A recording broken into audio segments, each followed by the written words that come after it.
정치권은 한 총리 선고 분석에 여념이 없습니다. 대통령 탄핵에 미칠 영향 살피느라요. 먼저 대통령실은 환영 입장을 냈습니다. 내부적으론 대통령 탄핵 심판에도 긍정적 신호가 될 거라고 기대하는 눈치입니다. 홍지은 기자입니다. 대통령실은 한덕수 총리의 직무 복귀를 결정한 헌법재판소 판단을 환영한다고 밝혔습니다. 국회 탄핵 남발이 무분별하고 악의적인 정치 공세였음이 다시 입증됐다며 국정 정상화의 출발점이 되길 기대한다라는 말도 덧붙였습니다. 탄핵 남발을 강조하며 대통령 계엄의 정당성에 힘을 실었다는 분석입니다. 대통령 측은 직접적인 언급은 자제했습니다. 한덕수 총리 헌재 탄핵 기각이라고 해야 되나? 네, 그렇게 됐는데 그 결정에 대해서 당연한 결과라고 생각을 하고 있습니다. 네. 수고하셨습니다. 내부적으로는 재판관들 사이에 여러 의견이 나온 부분에 주목하는 분위기입니다.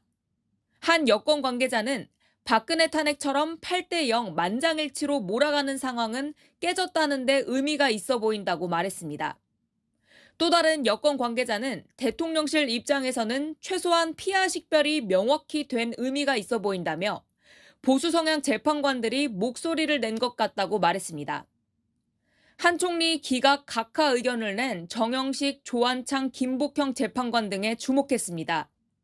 대통령실 핵심 관계자는 사견임을 전제로 한다며 각하라는 큰 보자기에 인용과 기각 결정을 모두 담을 수 있지 않을까라며 각하의 기대감을 내비쳤습니다. 채널A 뉴스 홍지은입니다. 한 총리 판결 이후 여야는 서로 희망 회로를 돌리고 있습니다. 여당은 대통령 복귀 가능성이 높아졌다고 했지만 야당은 윤 대통령 파면을 뜻한다고 했습니다. 각각 그렇게 보는 이유들이 뭘까요? 박자은 기자입니다. 헌법과 법률에 따라서 판단한다면 우리 대통령의 직무 복귀도 조심스럽게 지켜본다 말씀드리겠습니다. 국민의힘은 한덕수 국무총리 탄핵 소추가 기각되자 윤석열 대통령 직무 복귀에 기대감을 내비쳤습니다. 재판관 8명 중 3명 이상이 기각이나 각하 의견을 내면 대통령이 복귀하는데 오늘 한 총리 심판에서 가능성을 읽었다는 겁니다. 오늘의 탄핵 심판 선고로 윤석열 대통령의 직무 복귀 가능성 더 커졌습니다. 기각 사유, 각하 사유 차고도 넘칩니다. 국민의힘 한 관계자는 이진숙 방통위원장 선고 때와 합쳐서 생각해보면 인용 쪽 재판관들이 6명 표를 모으지 못한 것이라고 주장했습니다. 민주당은 반대로 해석했습니다. 한 총리 기각 결정은 윤 대통령 파면 결정 시그널이라고 해석했습니다. 박홍근 의원은 증인과 증거가 산더미라며 한덕수 결정문을 윤석열 파면으로 읽는다고 했고 박범계 의원은 마은혁 재판관 변수에 의존하지 않고 8인만으로 윤석열 선고로 가닥을 잡는다면 파면이라고 점쳤습니다. 이제 내란 속의 윤석열만 남았습니다. 내일 당장 선고를 내려 주십시오. 다른 관계자도 여권이 확신하는 재판관 3명이 변수라면서도 여전히 8대0 인용을 확신한다고 했습니다. 또 다른 관계자는 결국 재판관들 의견이 합치될 것이라고 전망했습니다. 채널A 뉴스 박자은입니다. 아는 기자 정치부 이세진 기자 나왔습니다. 한덕수 총리 딱 선고 나면서 정치권은 온통 대통령 탄핵에 어떤 영향을 미칠 거냐 이걸 지금 하고 알아보고 있는데 재판관 3명이 주목을 하는데 왜 그런 겁니까? 네, 재판관 8명 중에서요. 3명이 반대하면 대통령이 직무 복귀하게 되는데 정형식, 조한창, 김복형 이 3명이 가능성이 있다고 여야 모두가 보는 겁니다. 오늘 한덕수 총리 재판을 보면 앞서 보신 대로 정형식, 조한창 재판관 각하 의견을 냈고요. 김복형 재판관은 가장 강력한 기각 의견을 냈습니다. 대통령 입장에서는 가장 기대 걸어볼 만한 야당의 입장에서는 가장 주시해야 할 재판관 3명이라고 보는 겁니다. 자, 먼저 이 각하된 정영식 조한창 재판관 실제로 오늘 이게 쭉 보면 대통령에게 좋은 시그널인 거예요? 여권은 그렇게 봅니다. 탄핵 본안을 따지기도 전에 애초 국회에서 넘어오는 절차부터 틀렸다고 판단한 겁니다. 대통령 측과 여당이 주장했던 거죠. 게다가 오늘 낸 의견을 보면 이렇게 쓰여 있습니다. 탄핵제도 남용을 방지할 필요성이 크다. 탄핵이란 제도가 신중하게 쓰여야 한다는 인식이 엿보이죠. 대통령의 계엄이 정당했다는 대통령 측 주장의 핵심 논리가 바로 야당의 줄 탄핵입니다. 탄핵 남용을 방지해야 한다는 의견이 대통령 측으로서는 야당의 입법 독재에 동의하는 것 아니냐 기대감을 드러낼 수 있는 대목이죠. 또 그렇다고 이 두 사람이 대통령 탄핵에도 비슷한 결정을 내릴 거다.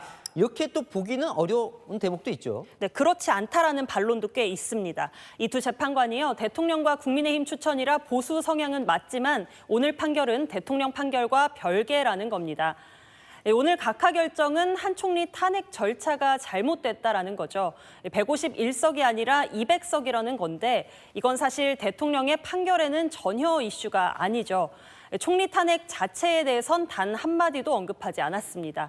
그러다 보니 대통령 계엄 선포에 어떤 판단을 하는지는 오늘 판결문만으로는 짐작이 어렵습니다. 자, 그러면 지금 3명이 이제 반대라면 대통령 이제 탄핵이 기각이 되는 건데 나머지 1명으로 지금 여야 모두 김복형 재판관을 주목을 하는 것 같아요. 오늘 뭐 때문에 이 재판관을 지금 주목하는 거예요? 김 재판관의 주장이요, 여권 주장과 가장 일치하기 때문입니다.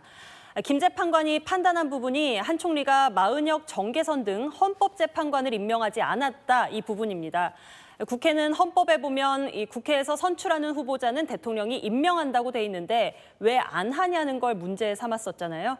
김 재판관 판단은 이렇습니다. 임명한다고만 돼 있지 즉시 하라고는 안 돼 있지 않느냐. 상당 기간 내에만 하면 된다. 임명을 언제 할지는 대통령의 판단이라는 거죠. 통치권자의 판단 재량권을 가장 폭넓게 인정을 한 건데요. 대통령 측이 주장하는 것 중 하나가 계엄은 대통령의 고유 권한이라는 거잖아요. 재량권을 넓게 봐주는 것 아니냐 대통령 측은 기대하는 거죠. 반대 의견도 있던데요. 맞습니다. 오히려 반대 시그널이 있다라는 분석도 있습니다. 김 재판관이 비상계엄 상황에서 한 총리가 탄핵할 만한 사유가 있는지에 대해서 다른 재판관들과 함께 판단하는 부분을 보면요. 비상계엄 선포의 절차적 정당성을 만들기 위해 한 적극적인 행위를 찾을 수 없다라고 되어 있습니다. 절차적 정당성이란 표현 자체가 비상계엄 선포 자체를 부정적으로 보고 있다는 인식을 내비친 것 아니냐. 결국 대통령의 비상계엄을 보는 시각 아니냐 이렇게 판단하는 기류도 있는 것이죠. 자, 사실 정치권에선 대통령 탄핵 관련해서 기각 인용 말고 각하될 거다. 주로 여권에서 그런 의견 많이 했었는데 오늘 재판 보면 좀 어떻게 짐작이 됩니까? 오늘 선고로요, 여야 모두 각하 가능성은 줄었다고 보는 것 같습니다. 오늘 결론만 봐도요, 헌재가 인용이든 기각이든 판단을 명확히 하겠다는 뜻을 내비친 것 아니냐라는 건데요. 절차를 문제 삼는 각하로는 혼란이 안 끝난다라는 겁니다. 한 여권 관계자, 절차적 판단만으론 혼란이 안 끝난다. 기각 아니면 인용으로 결론 낼 것 같다라고 하더라고요.